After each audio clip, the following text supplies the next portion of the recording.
Well, it looks like Xbox can't stop taking L's. They don't know how to market their brand. The Xbox Series X is doing worse than the Xbox One. They have a bunch of different companies but aren't releasing many exclusives per year. And now their next upcoming game, Indiana Jones The Great Circle, looks like a failure. And we have a tweet here that is claiming that Xbox won't allow critics to post reviews until the game launches in early access. Here it is. It says, Xbox won't allow critics to post reviews or thoughts of Indiana Jones The Great Circle until the game launches for the public in early access. Microsoft is not confident the game will be well received. Why not? What's wrong with the game? What is the problem? Now we have the opportunity to tell a new Indiana Jones story for a modern gaming audience.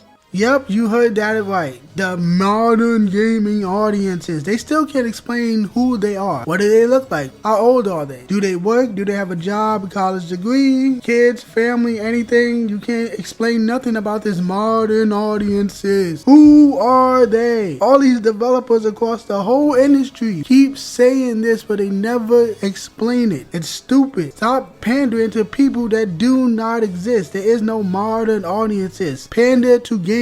Pander to people who are a fan of Indiana Jones. That's who you need to talk to. These people never learn their lesson. It's ridiculous. It's just funny at this point. No wonder you guys are afraid that gamers will not like the game, because you already turned a lot of gamers away by saying modern audiences. But let's actually read the picture in the tweet that told the reviewers the rules they have to follow. Here's when to expect reviews for Indiana Jones and the Great Circle. For those wondering exactly when the review embargo lifts for Indiana Jones and the Great Circle, we can confirm that reviews will go live starting December 5th at 7 p.m. Eastern Standard Time, 4 p.m. Pacific Time. This is the exact time that the game will be available for early access, with the full launch happening on December 9th for PC and Xbox. We are not allowed to disclose anything else beyond that, though like with any reviews we've done, you can expect our full thoughts on embargo day. That doesn't sound confident to me. I can't wait to see the disaster with this game. This franchise has already been destroyed by the recent Indiana Jones movie, where they disrespected the character and replaced them with the women. So typical, so predictable. That's all writers know how to do nowadays. Just either change the character into the writer like a self-insert, or replace the character with a stronger, more powerful woman that's more capable than him and way more powerful than he ever was. It's the same MO every single time across all of entertainment. But anyway, in terms of Indiana Jones, yeah, this game is gonna flop because this modern audience does not exist. And when a company does this day and date reviews, they know the game is going to be trash. Review embargoes on the same day as the early access, whatever it's called. It's not really early access like indie games. It's just you pay more money to play the game earlier, which means the game is already done and able to be released for everybody else, but you pay more money to play it before everybody else. It's a fucking scam. It's stupid. It's dumb. Just release the game for everybody at that point. Why are you making some people pay more just to play the game a few days early? And people generally just buy this shit. You're gonna pay more money because you can't wait a few days. Just wait. The trash game is not going anywhere. It's trash regardless. It's just baffling that's even a thing. I just have to go on that rant because gamers just don't have standards nowadays. It's just ridiculous.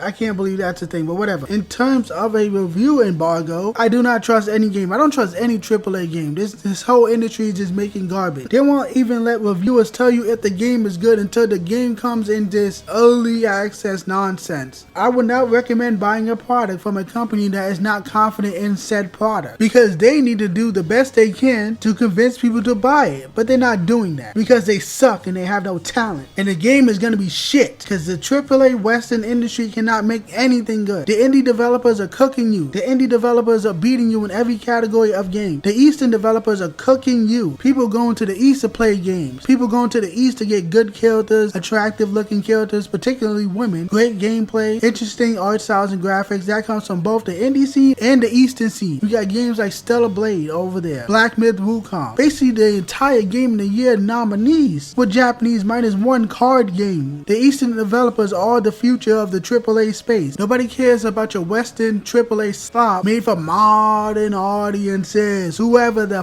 fuck that is. So I do not have much hope for this game. But in other news, this game is apparently going to be bloated with a bunch of cutscenes. Are you really surprised? Half of all AAA games are cutscenes. And we have a tweet here from Culture Crave. It says, Indiana Jones and the Great Circle has 4 hours of cutscenes. Machine Games' biggest game ever. George Lucas and Steven Spielberg were consistently involved during the game's development. That is not a selling point. That is not a good thing. Do gamers want to play the games or do gamers want to watch the game? You might as well watch the movie at that point. 4 hours of cutscenes in a video game. Give us gameplay. That's not what I want to hear when I'm hearing about a video game. I do not like cutscenes anymore because of this AAA nonsense. I'm glad that the independent space do not have a billion cutscenes. They barely have any useless dialogue. And these walking and talking parts of the game. You guys know what I'm talking about. Where the 2 characters are walking extremely slow and they're just talking. You might as well done another cutscene. That's basically what that is. It's a cutscene, but they want you to consistently pay attention, hold the stick forward, and press A every once in a while. But it's still a cutscene and there's no gameplay. I can't stand games that do that. It's not fun. It's just not. So when I hear a game has over 4 hours of cutscenes, I'm just like, okay, this game is boring. I can't stand a AAA. You guys can have fun with your boring movie garbage games. Literally a movie game, but you know what I mean. You guys can have fun with this garbage. I'm not interested in this garbage game. Bethesda can't be trusted. Machine Games can't be trusted after Wolfenstein Youngblood. And now they have this dude talking about modern audiences. Not interested. You guys have fun with this garbage. And I don't have much to say about this upcoming flop. I don't want to keep repeating myself. So Indiana Jones and Xbox and Machine Games, go fuck yourself.